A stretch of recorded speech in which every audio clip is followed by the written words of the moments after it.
और सीखने के बाद ये पैसे भी कमाएंगे या सिर्फ इल्म में इजाफा होगा? अस्सलाम वालेकुम टू ऑल ऑफ यू। सबसे पहले तो आप लोगों को मैं वेलकम करती हूँ। अल्हम्दुलिल्लाह हमारे जो अब तक 2 सेशन हुए हैं, जिन स्टूडेंट्स ने सेशन 1 अटेंड किया था और नहीं भी अटेंड किया था, इस वक्त जो है हमारे पास मल्टीपल स्टूडेंट्स मौजूद हैं।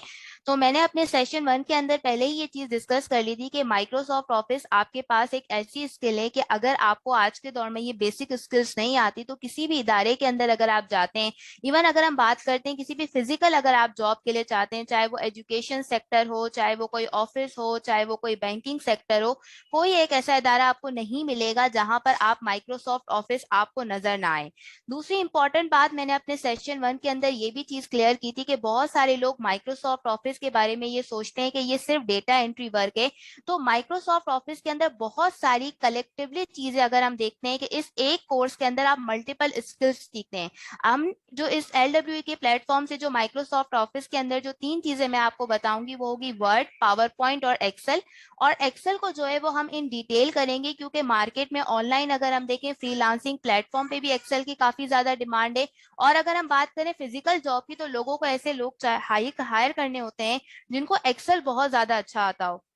तो हमने जो हमारे सेकेंड लेक्चर था उसमें हमने स्टार्ट किया था वर्ड से। हम बिल्कुल स्टार्ट बिगनर बेसिक से करेंगे, ताकि वो स्टूडेंट जिनको कंप्यूटर यूज करना भी नहीं आता या वो ड्राफ्टिंग नहीं आती, तो वहां से वर्ड से लेकर देन फिर हम पावर पॉइंट प्रेजेंटेशंस बनाना सीखेंगे। देन उसके बाद हम एक्सेल को डेटा एंट्री वर्क है, आप मजीद उसमें कैसे जो फॉर्मूलाज एंड फंक्शन है, कॉम्प्लेक्स फॉर्मूलाज कैसे और फंक्शन से हम कर सकते हैं परफॉर्म, डिफरेंट टाइप के डैशबोर्ड्स हैं, ये तमाम चीजें हम जो है वो सीखेंगे।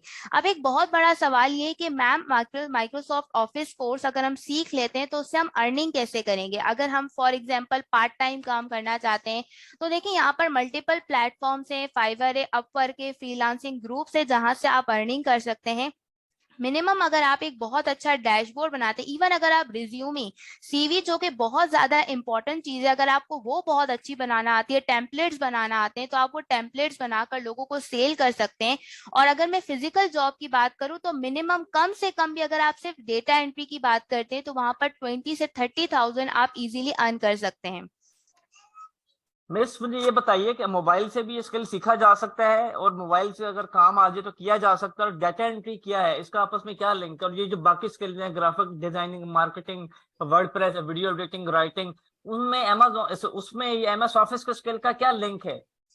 सर सबसे पहली बात तो ये कि अगर आप एक ग्राफिक डिजाइनर हैं, आप वेब डेवलपर हैं, आप बहुत अच्छी स्किल आती है, लेकिन सर अगर आपको उस स्किल को प्रेजेंट करना ही नहीं आता, तो सामने वाला आपकी सर्विस क्यों लेगा? डेफिनेटली माइक्रोसॉफ्ट ऑफिस का कोर्स आपको वो ड्राफ्टिंग, वो स्किल सिखाता है, जिससे आपको आइडिया होता है कि आप अपनी स्किल को कैसे प्रेजेंट कर सकते हैं।